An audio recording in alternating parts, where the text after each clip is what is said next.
नाही कसं म्हणजे काय सुरू गडिंग्लज तालुका कुक्कुटपालन सहकारी संस्थेची पंचवार्षिक निवडणूक लागलेली आहे. या निवडणुकीसाठी आम्ही जनता दल व भाजप पुरस्कृत नारायण आबा पाटील सरकार पॅनलच्या माध्यमातून सामोरे जात आहोत. माझी सुज्ञ मतदार बंधू भगिनींना विनंती आहे की जी संस्था 2009-10च्या दरम्यान KDCC बँकेचं त्या संस्थेला सील होतं, टाळं लागलेलं होतं, अशा संस्थेची बिनविरोध निवडणूक झाली आणि मी चेअरमन झाले. आता KDCC बँकेचं सील किंवा टाळं हे मी तिथं जाण्यापूर्वी लागलेलं होतं. हे कुणाच्या कारकिर्दीतलं कर्ज होतं? KDCC बँकेनं का त्याला टाळं लागलेलं होतं हे सर्व सुज्ञ मतदार बंधू भगिनींना माहिती. त्या काळचे चेअरमन साहेब होडगे साहेबांनी संस्था पूर्ण डबघाईला आणली, मोडीत काढली, फक्त त्याच्यावरचे पत्रे शिल्लक ठेवलेले होते. निवडणूक झाल्यानंतर माझ्याबरोबर तत्कालीन संचालक जे होते ते तुडग्याचे अशोकांना पाटील, भडगावचे सिद्धप्पा बंदी साहेब, ह्या सर्व त्या काळच्या संचालकांच्या बरोबर तेही निवडून आलेले होते. पण कर्जाचा बोजा इतका त्यांनी वाढवून ठेवलेला होता की या तत्कालीन संचालकांना त्यांनी अजिबात त्या काळात सहकार्य केलं नाही. कितीतरी संस्थांची देणी करून ठेवली, कामगारांचे पगार अडवून ठेवलेले होते, कर्ज भरलेली नव्हती. अशा परिस्थितीत ह्या संस्थेला KDCC बँकेनं सील ठोकलं, टाळा लावला आणि मग जेव्हा 2009-10ला पुन्हा त्या संस्थेची बिनविरोध निवडणूक झाली तेव्हा मी माझ्याबरोबर मग सिद्धप्पा बंदी असतील, अशोकांना पाटील असतील, महागावचे व्यंकटराव कलाल साहेब असतील, भाऊदादा कोकीतकर असतील, हिंदूराव नौकुडकर सर, हे सगळे आम्ही निवडून आलो. आणि अशोकांनांच्या माध्यमातून आणि सिद्धप्पा बंदींच्या माध्यमातून त्या संस्थेची वस्तुस्थिती जेव्हा लक्षात आली तेव्हा होडगे साहेबांनी ही संस्था सहकारी तत्वावर न चालवता स्वतःची प्रायव्हेट संस्था असल्यासारखं त्या संस्थेचा पूर्ण उपभोग घेतलेला होता, पूर्ण मोडकळीस आणलेली होती. आणि मग आम्ही सगळ्यांनी मिळून पहिल्यांदा त्या KDCCचे पैसे भरले, त्याचं सील काढलं आणि ती संस्था चालू केली. संस्था चालू केल्यानंतर आम्ही ती चालवायला दिली. वस्तुस्थिती आहे कारण एवढं कर्ज भरणं आमच्यासाठी शक्य नव्हतं. कर्ज पूर्ण आम्ही त्या संस्थेचं फेडलं.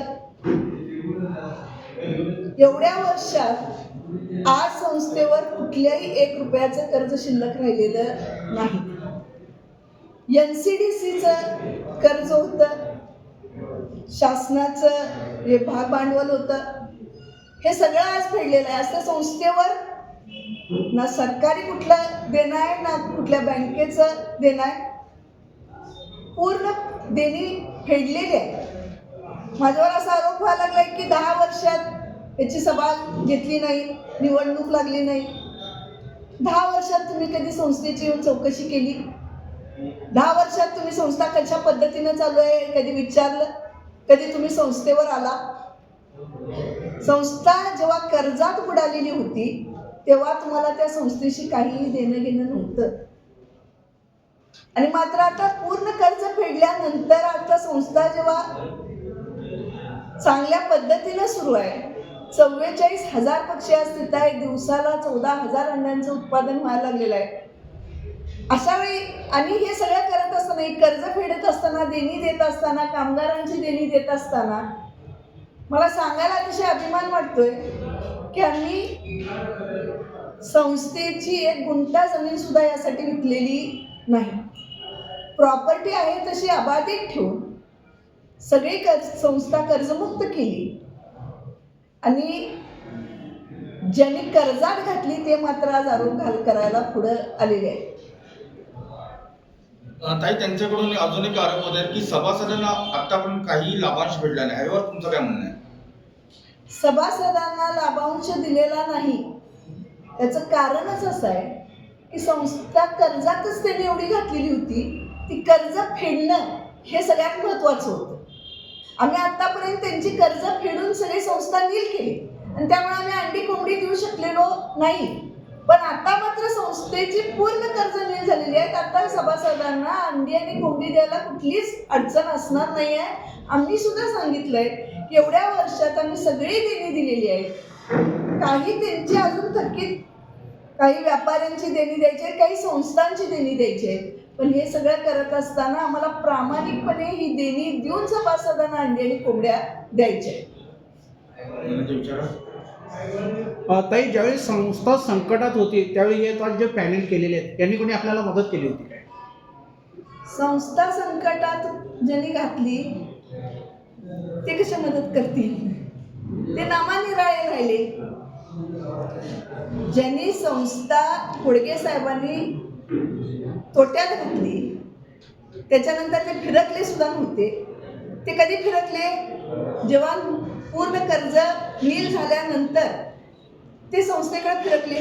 म्हणजे मला वस्तुस्थिती माहीत नव्हती. मी जेव्हा ह्या निवडणुकीच्या निमित्तानं तालुक्यात फिरायला लागले तेव्हा बऱ्याच धक्कादायक गोष्टी समोर आल्या.